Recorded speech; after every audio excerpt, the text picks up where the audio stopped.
My name is Gaz Jabeen, and my story, well, it's a sad story. Unfortunately, this year I lost my husband, Harold Martin Swindells, to pancreatic cancer on the 12th of October.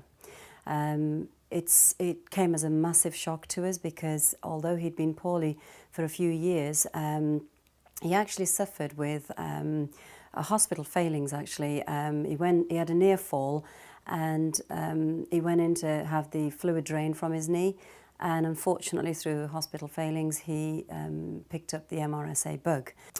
Martin became very tired, more tired than ever, and we just were putting it down to the fact he'd not been well for many years, and basically Mum's passing might have taken its toll.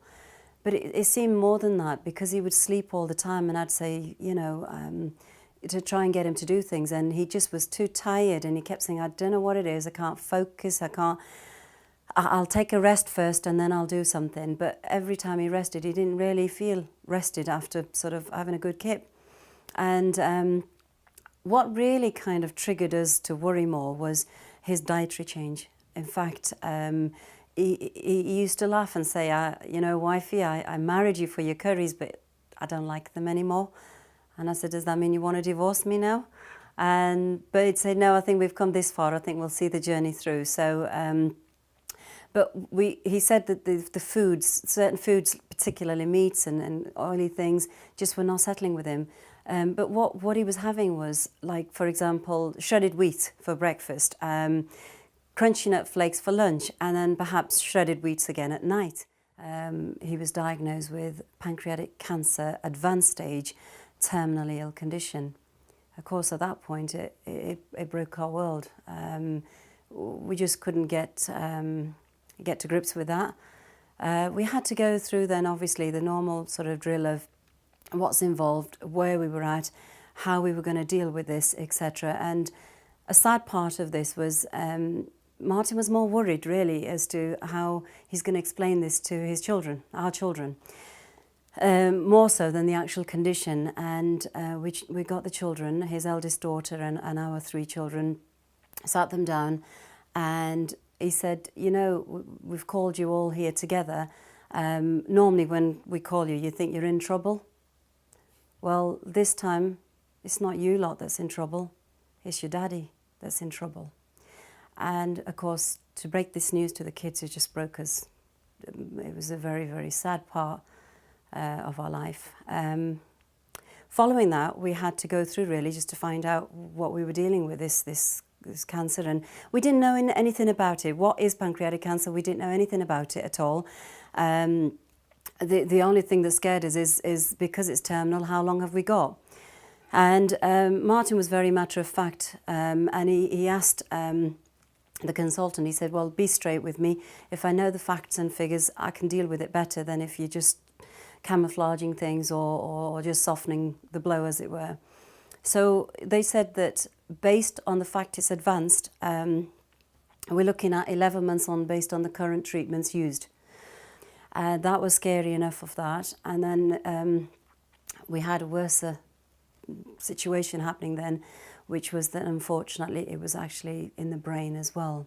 So from our potentially 11 months time, it was reduced to 3 months on average.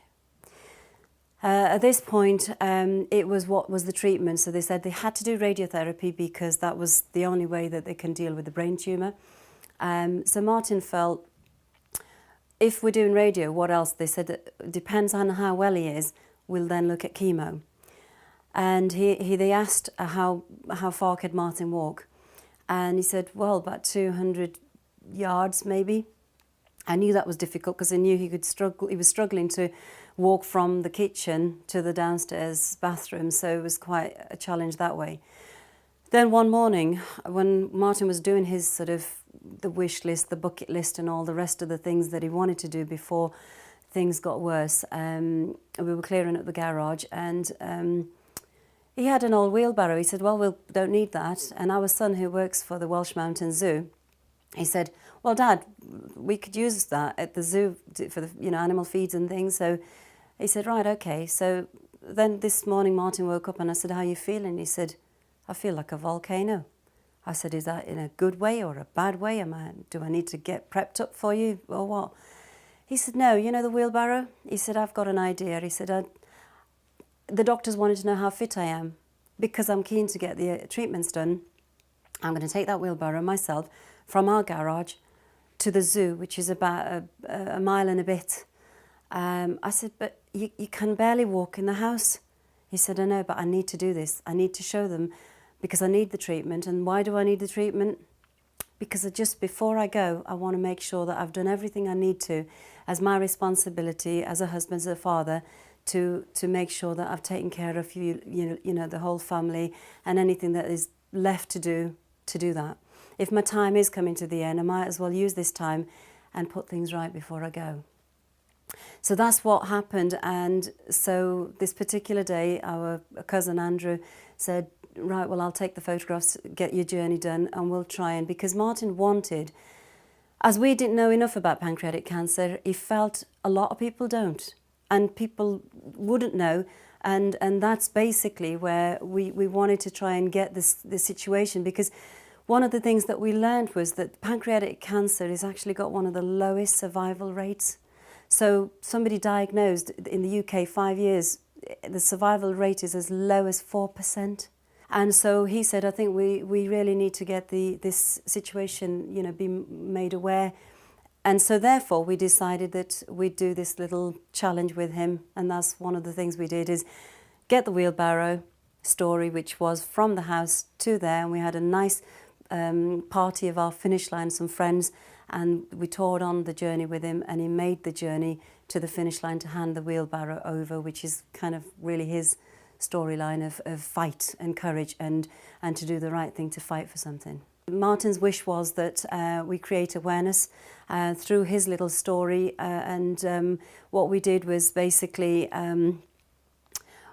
one of the things was he wanted a little editorial done in the paper to get people to know about it. So I wrote the information to the papers. November, it happened to be that although he died in October and I should have been really taking time to grieve, November happened to be the Pancreatic Cancer Awareness Month. And in fact, on the 13th of November, it was actually the history made by the first World Pancreatic Cancer Awareness within the month. So across everywhere, buildings were being lit up purple, and everybody was doing the campaigns, etc. So I had two friends of mine who decided, at the funeral, they heard about Martin's wish was to raise awareness. So they decided to call upon me and support me in helping us to do what we call Host for Hope. The whole point of this was that Pancreatic Cancer UK have been doing loads of work to try and get this information and sharing, and Host for Hope was one of those events. So the two girls, Jan and Frankie, decided to help me because they knew it was going to be quite a challenge for me so soon after losing Martin, that they said, we'll be there, your support, and let's do this and do this for Martin.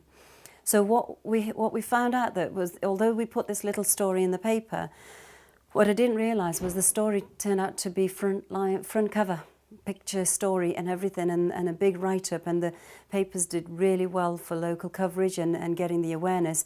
And then it moved on, another paper did the same.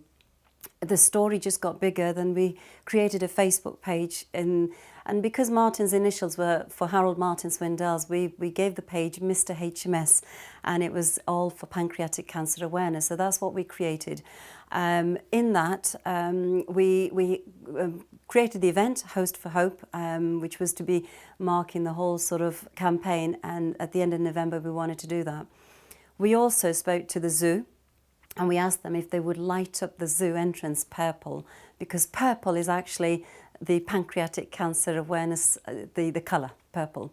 So they decided that they would do that because Martin had donated the wheelbarrow. They often say small things make a big difference. His little wheelbarrow was a small thing, but he wanted to create a big impact on the awareness. So they lit up that. I then, of course, me being me, I wanted to do something even bigger because I realised that World Pancreatic Cancer Awareness was a big thing. What could I do something big? So I thought, I'm going to speak to the castle, Conway Castle. Martin being a man of Conway area, I thought, right, I contacted the health, the NHS and Cadw, and they gave me permission. They asked for the story. They knew the statistics and facts and figures of what was happening, so they very kindly gave us permission. And literally, when we said we were going to turn the castle purple, we did. My daughter and I, once we got the permission, we got the purple lighting.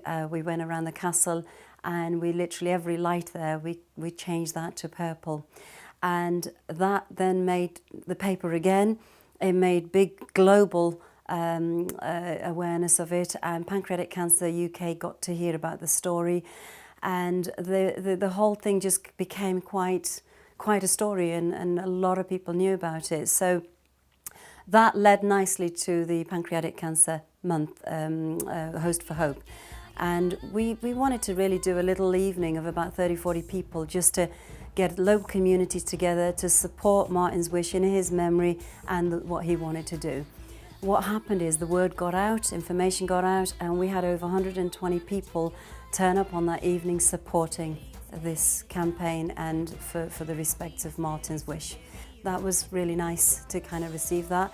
And for the fundraising activity, we actually raised over £1,277, and that fund is still growing thanks to support everywhere from people on our Just Giving page, and people that came on the night. People donated, businesses got together, sponsoring, supporting, donating. So it was a massive, for a short month of November, it was a massive amount of work gone into it.